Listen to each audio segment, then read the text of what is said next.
Star Wars: The Rise of Skywalker is often described as a film that's going to introduce many different types of Star Wars lore, ranging from the Jedi, the Sith, and the Force in general, in order to change the Skywalker saga as a whole by director J.J. Abrams. This is Mike Zero. Make sure to subscribe if you are new to the channel for future Star Wars content.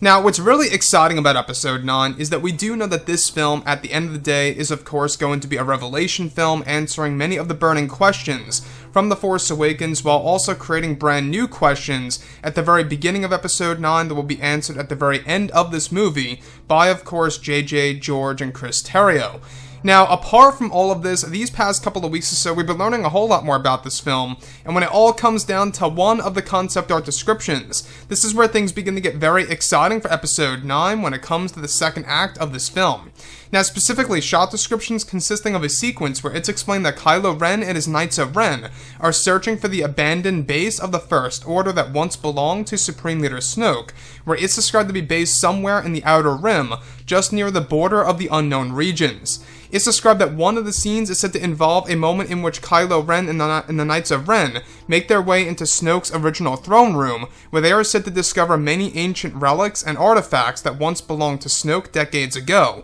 where one of the scenes is said to involve Kylo Ren activating a hologram of Snoke that dates back before the original trilogy era, where Snoke is described to be talking about how Darth Sidious is interested in a new apprentice after the death of Darth Maul. It's described that the hologram of Snoke unveils that Snoke knew about Sidious and his interest in Anakin, and that Snoke was able to detect this from the power that he used over in the Beyond and over in the unknown regions. It's described that Snoke also unveils that he had once mentally connected with Anakin before the events of course, the sequel trilogy era and the original trilogy era, and Anakin's time in one of the Dark Temples is where it happened during the Clone Wars, which will be explained in the upcoming Clone Wars Season 7. So let's go over a couple of parts about this and as to why I find this to be by far one of the more excellent ways by JJ in order to really tie all 9 movies together into one big movie. Now, we do know that this film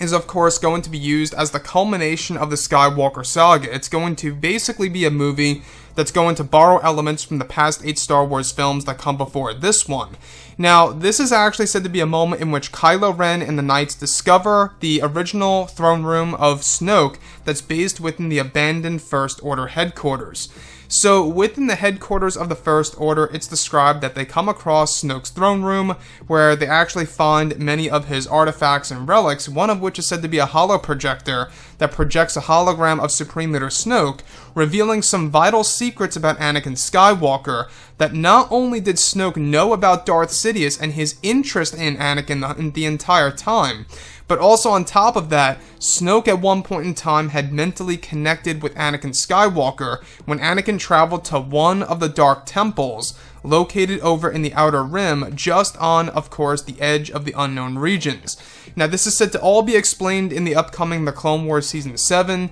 since this mental connection between both Snoke and Anakin was actually said to occur during the Clone Wars era. Now, we can already tell that this is exactly why J.J. Abrams and Dave Filoni most likely were in a lot of different discussions while Episode 9 was in the early works when the script was being developed, many years ago. And with that being said, you can really see what they're trying to do here with Episode 9. Not only is it a movie that's going to be used to really wrap up the entire sequel trilogy, but it's also another way to really be used as a foundation to create brand new Star Wars lore that the fans have never seen before on the big screen, and of course new Star Wars facts that are going to tie into the prequels and into the originals as well. In this case, it's all of course surrounding the prequel trilogy era and everything that comes in between episodes 2 and 3, etc. So the other piece that I do want to go over as well is that Kylo Ren discovers the original First Order headquarters, which could very well explain as to why there is going to be a massive land battle at the very end of the third act of Episode 9 between, of course, the First Order, the Resistance, and even the new Sith Empire on a very unknown world over in the Outer Rim that is actually going to be a big battlefield between all those different factions. Now, you can really see that JJ is trying to make a very action-packed Star Wars film, as we heard before in the past, that this movie is going to be an all-out war and a war to end all wars that's going to have a lot of sacrifices and losses, and it really makes one think, who's going to die in this film? Is it going to be Poe, Finn, somebody else with the Resistance such as Leia or Lando Calrissian? Hopefully not, right? But we'll have to wait and see once the official movie drops in theaters come this December, which, by the way, we're not that far off. We got a little less than 3 months to go until we are able to see this thing, to see exactly how the film's going to perform and how it's going to resonate with Star Wars fans around the world, and how fans are really just going to, you know, pretty much enjoy it, or how they're going to actually perceive the movie. So anyways, guys, drop a comment below. Let me know what you think about all of this in the comments, and if you guys did enjoy the content for today, do make sure to drop a thumbs up on this video to support the channel. I thank you all so very much for the kind support, and I'll catch you guys next time.